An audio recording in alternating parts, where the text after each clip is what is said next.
Hello guys, ঘুম থেকে উঠে আমি সকালবেলা চলে এসেছি মাঠে আসতে বেশ ভালো লাগে আমার।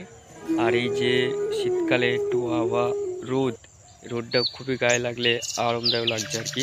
এই যে মাঠের দিকে এসেছি, চলো শুরু করা যাক আমার এই ছোট্ট মিনি ব্লগটাকে। হ্যালো গাইস, দেখতে পাচ্ছ আমি প্রায় আমার ভুঁইয়ের কাছাকাছি নাগারে চলে এসেছি। এই যে দেখো, বাকি যেগুলো ভুঁই ছিল সব জল শুকিয়ে গেছে, কিন্তু আমাদের ভুঁয়ে গোটা 4-5 7-8 ভুঁই আছে, সেগুলো জল এখনো কোনো মরা শুকানো কোনো নামই নেই। তো গাইস, একটা জিনিস দেখাবো তোমাদের।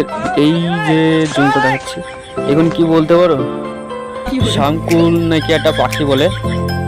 তো আমি এই যে